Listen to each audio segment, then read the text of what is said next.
Olá, o Senado agora está de volta. A chamada Comissão da Agenda Brasil, que vai propor soluções para a retomada do desenvolvimento nacional, fez a segunda reunião nesta terça-feira.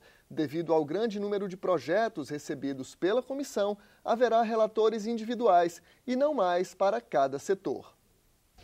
Segundo o relator, os projetos escolhidos serão aqueles que possam modificar a estrutura atual do país para que a economia volte a crescer.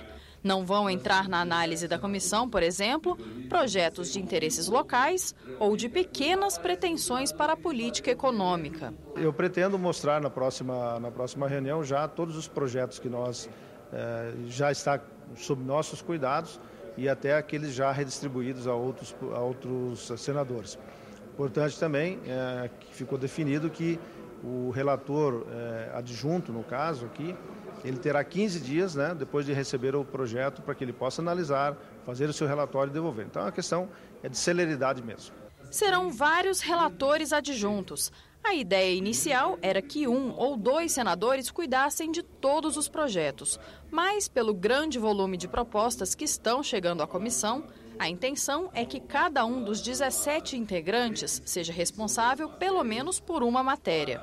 Ao fazer o relatório e voltar para no meu caso aqui como relator geral, aí nesse momento ainda eu faria daria uma outra olhada nesse processo e junto com o relator de cada um desses processos nós montaríamos o relatório final para o encaminhamento aqui no plenário e depois para o encaminhamento aqui no nosso plenário e depois encaminhamento lá para o plenário geral para votação. Acredito na divisão de responsabilidades, porque aí Vossa Excelência é o relator, quem for indicado para uma determinada matéria vai poder dialogar com Vossa Excelência, com os demais, e a palavra final é sua. Não está definido o destino das propostas rejeitadas nesta comissão.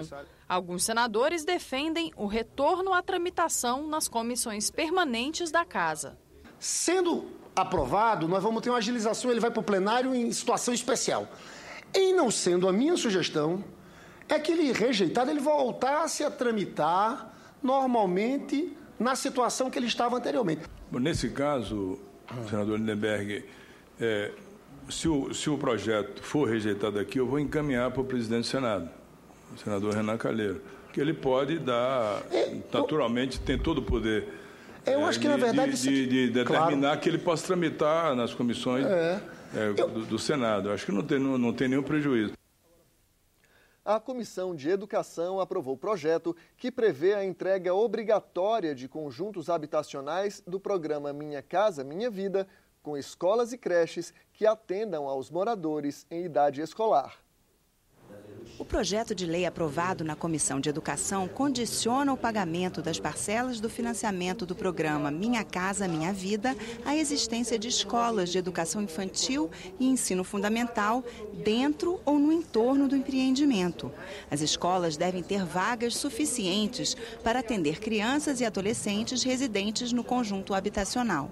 O poder público tem a obrigação, em todas as leis dos programas Minha Casa Minha Vida, dos programas habitacionais do nosso país, mostra a obrigatoriedade do poder público oferecer equipamentos sociais e educacionais. Então, enquanto o poder público não cumpre o seu papel de oferecer estas vagas para as crianças, os pais também ficam liberados para não pagarem a mensalidade até que o poder público cumpra a sua parte. Eu vi moradoras preocupadas em perderem a casa porque já não tinham, ao final do mês, valor suficiente para o pagamento da prestação e outras despesas, já que, não tendo creche nas proximidades do conjunto habitacional, as mães eram obrigadas a deixar o trabalho para cuidar dos filhos. O projeto segue agora para a Comissão de Assuntos Econômicos. O Senado aprova a proposta de indenizações para produtores rurais que podem receber em dinheiro ou títulos da dívida agrária. O Senado aprovou ainda a redação final da reforma política. foram 138 mortes de índios no ano passado, a maioria por conflitos agrários. Neste ano, o caso mais recente foi no Mato Grosso do Sul, onde um líder Guarani Kaiowá foi assassinado em agosto. A proposta aprovada pelo Senado facilita o pagamento de indenizações aos produtores que ocupam terras consideradas indígenas. O responsável por essa matança dos povos indígenas, pelo desrespeito com a natureza, é o Estado brasileiro. Foi o Estado que titulou essas terras. E o Estado, ao longo desses anos, se esquivou de assumir a sua responsabilidade. E esse projeto busca exatamente o equilíbrio. Busca responsabilizar o Estado, porque emitiu o título de posse a quem de boa fé atendeu, acudiu o chamamento do Estado. E foi lá e promoveu o esbulho das terras indígenas. Eu tenho certeza que esse projeto aprovado aqui vai para a Câmara dos Deputados e lá também será aprovado, porque ele significa paz no campo, significa assegurar direito aos indígenas, mas também significa proteger o agricultor brasileiro, o agricultor que produz os alimentos necessários a todos nós. Pela proposta, tem direito à indenização quem comprovar ter o título da terra emitido pela União antes da Constituição de 1988. A compensação pode ser feita em dinheiro ou em títulos da dívida agrária. Quem decide é o produtor rural. Todo o processo ele é montado em cima do dinheiro. E, no final, ele poderá fazer opção. Quais são as duas vantagens que nós vemos aqui? Uma para o produtor. Se ele não depender desse dinheiro para levar à frente e adiante os seus empreendimentos, ele pode ficar com esse título para receber há mais tempo. Qual a vantagem dele? Não tem imposto de renda. Qual a desvantagem de ele receber em dinheiro vivo, cash? Ele vai ter 27,5% de imposto de renda na cabeça quando receber esse dinheiro. O plenário também aprovou em segundo turno uma proposta de emenda à Constituição que incentiva a participação das mulheres na política. O texto garante um percentual mínimo de deputadas e vereadoras no Legislativo. Elas devem ocupar 10% das vagas na primeira legislatura após a promulgação da PEC.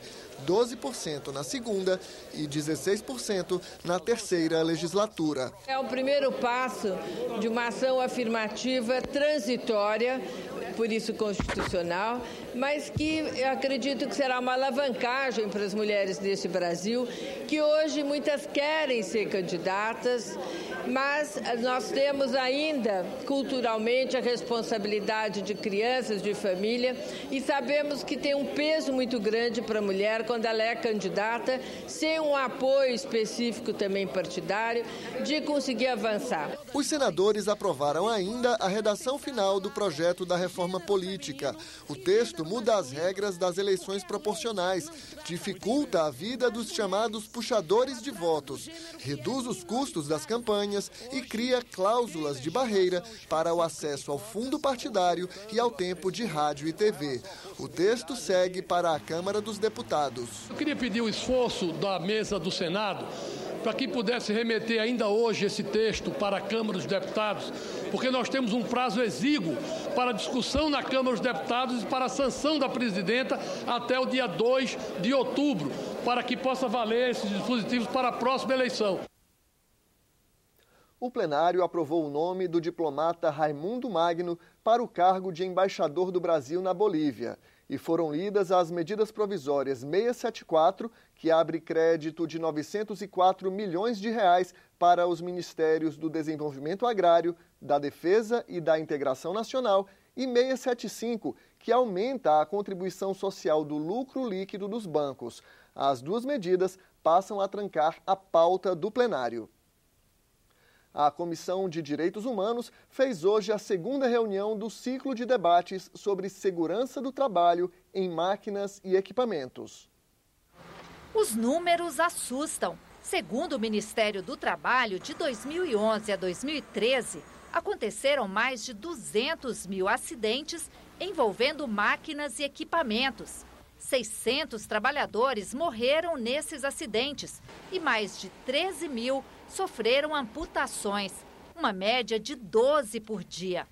A regulamentação do uso de máquinas e equipamentos prevê medidas obrigatórias que as empresas têm que cumprir para evitar acidentes. Mas um projeto que tramita no Senado pretende sustar os efeitos dessa norma. A proposta foi criticada no debate na Comissão de Direitos Humanos. A quantidade de acidentes do trabalho que nós examinamos, o estrago, permitam que eu use essa expressão, na vida das pessoas e das famílias, é chocante. E mais chocante ainda é você ver e ouvir a defesa de algumas empresas dizendo que a culpa é do trabalhador. A NR12, prezados participantes dessa audiência pública, é um marco extraordinário nesta matéria que envolve a saúde dos trabalhadores. Se retira, senador Paim, a NR12 do mundo jurídico, a situação tende a ser caótica, porque você passa para um grau de subjetividade de quem está lá na fiscalização do trabalho muito grande. Causa uma grande preocupação para a sociedade todas as discussões que envolvem direitos dos trabalhadores. Quando se discute questões relacionadas ao tempo para concessão de seguro-desemprego ou para aposentadoria, apesar de isso me preocupar, e aí eu sendo muito sincero, apesar de isso me preocupar, mas isso não me preocupa tanto quanto a NR12. A NR12, a discussão é quantas vidas vão ser perdidas e quantos trabalhadores serão amputados. Diante dos argumentos, o autor da proposta, senador Cássio Cunha Lima, informou que vai retirar o pedido de urgência da proposta para que o tema seja melhor discutido. Ajustes precisam ser feitos, que os ajustes sejam feitos. E se há uma queixa, essa queixa deve ser ouvida. E que jamais queixa nenhuma vai prosperar em cima de retrocesso no que diz respeito à proteção do trabalhador, à vida do trabalhador, à saúde física e mental de qualquer trabalhador, seja de uma empresa individual à maior empresa desse país. Senadores, deputados, representantes dos empregadores, do governo federal e do Ministério Público do Trabalho discutiram a medida provisória que prevê a manutenção dos empregos. A medida provisória que prevê a redução da jornada de trabalho e do salário, também chamada de Programa de Proteção ao Emprego, recebeu uma série de críticas na comissão mista. Para os convidados, os critérios de adesão não beneficiam da mesma forma os grandes empregadores e as micro e pequenas empresas. O que acontece de fato é que a micro e pequena empresa está muito afastada da possibilidade, tem muita dificuldade, é um grande desafio para a micro e pequena empresa conseguir estabelecer acordo coletivo, seja lá para qual objetivo seja o PPE, seja o banco de horas. Então, do ponto de vista da micro e pequena empresa, é um desafio vencer essas duas questões. Os critérios exigidos pelo governo para a adesão ao PPE deveriam ser modificados, como a comprovação da dificuldade econômica e a regularidade fiscal. É impossível atender esses 99% desse contingente de empresas que seguramente não vão ter certidão negativa, porque seguramente estão devendo imposto, porque seguramente não são sonegadores, são inadimplentes. E isso precisa ficar claro ao Estado e nós não podemos deixar de falar toda vez.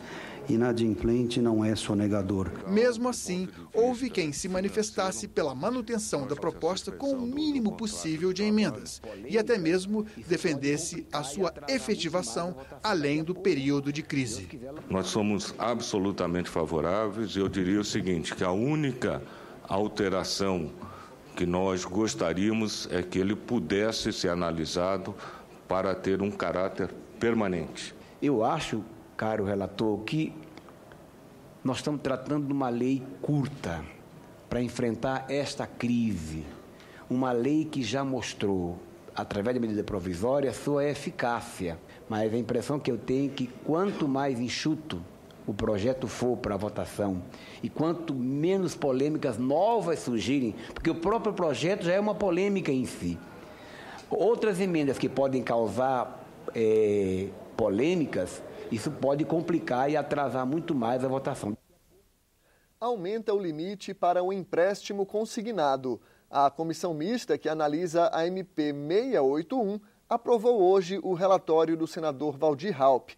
A proposta beneficia servidores públicos, empregados seletistas, aposentados e pensionistas do INSS.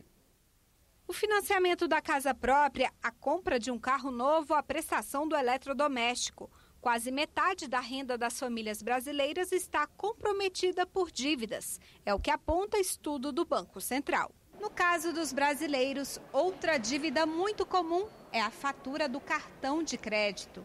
Conveniência, segurança e crédito fácil atraem muitos consumidores. Só que essas facilidades têm um custo.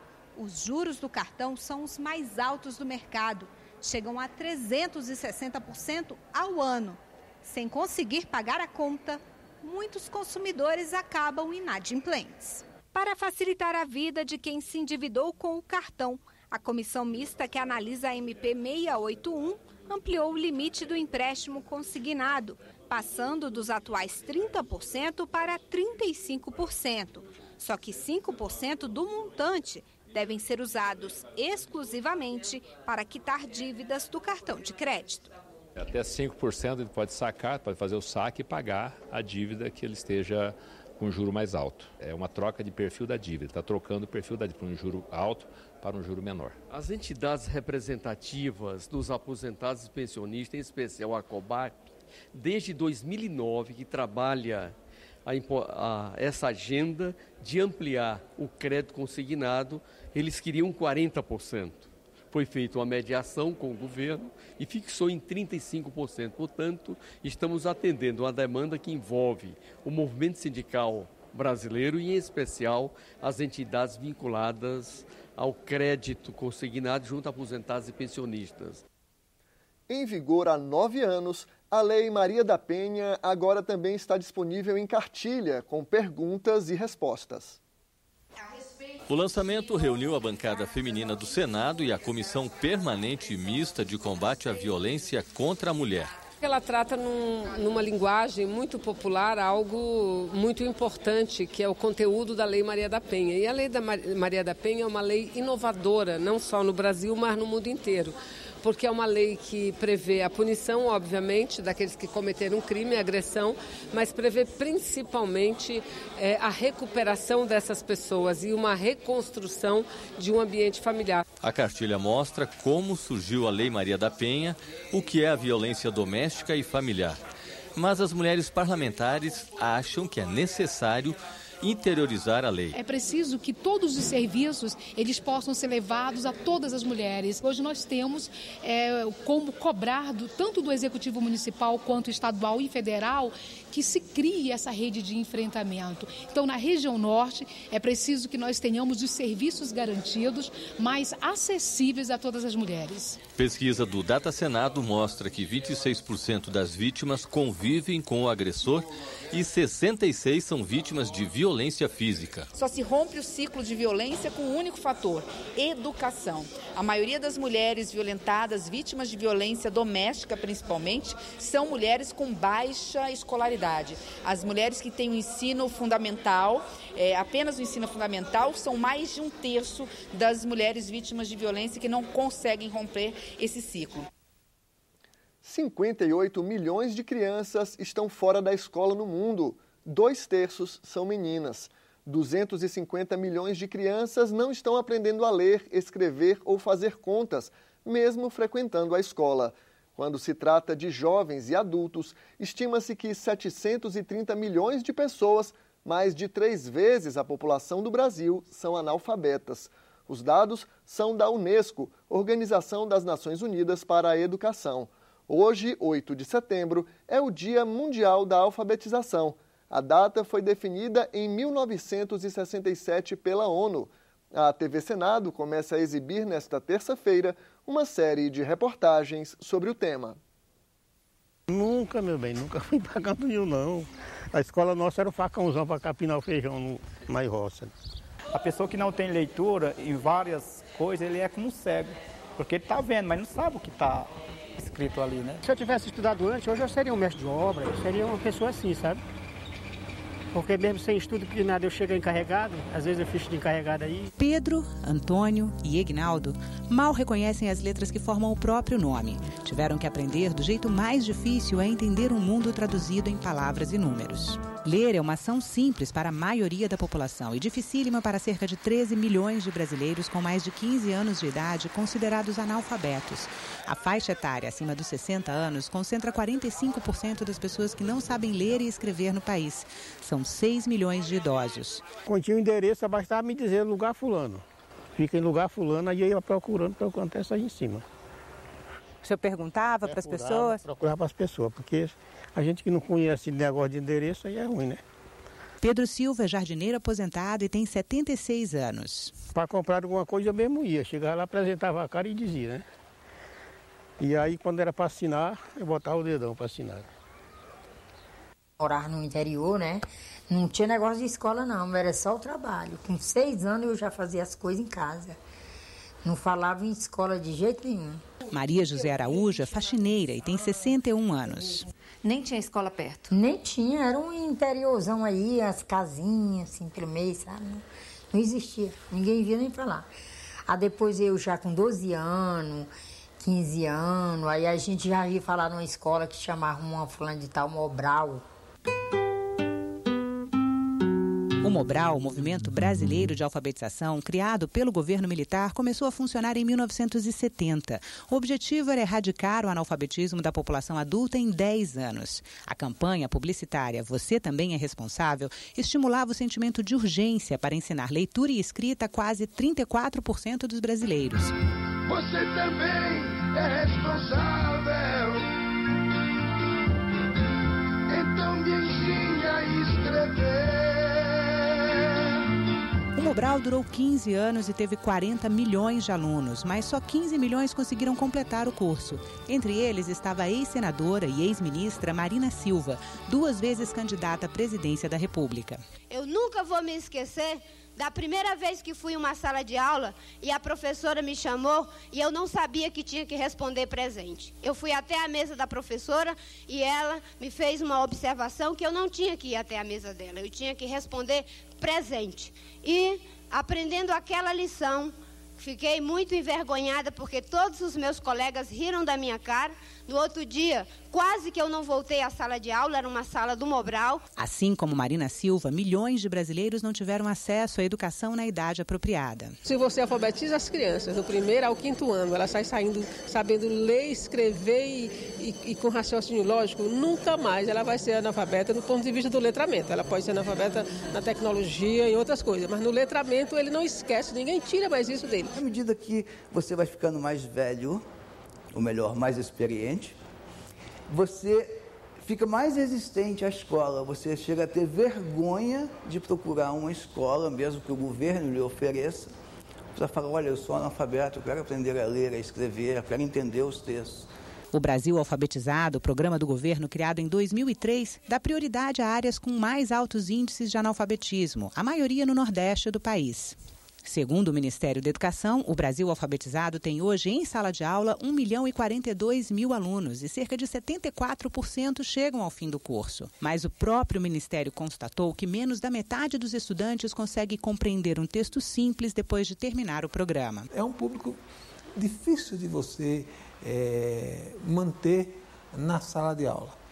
Então, você fazer com que boa parte desse grupo permaneça esses 8 meses no processo de alfabetização é um desafio enorme.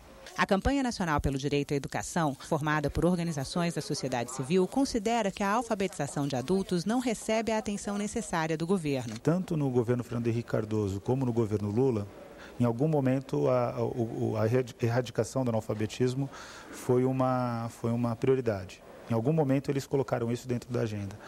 Só que ao longo do tempo, os ministros da educação dos 2 governos, eles foram escanteando essa pauta. No intervalo de 30 anos, desde a redemocratização, nós não conseguimos fazer o que outras nações latino-americanas conseguiu fazer, que foi erradicar o analfabetismo. O senhor já teve em algum momento na vida do senhor vergonha porque o senhor não sabia ler? Não. Eu sentia inveja dos outros que sabiam ler. Os outros que sabiam ler, pegavam o papel e escreviam ali tudinho, e eu tenho inveja disso. Esta edição termina com imagens da cúpula do Senado iluminada de amarelo, marcando a adesão da Casa ao Dia Mundial de Prevenção ao Suicídio. A data, na verdade, é o dia 10, mas a iluminação especial estará visível até sexta-feira. Obrigado pela companhia. Até a próxima.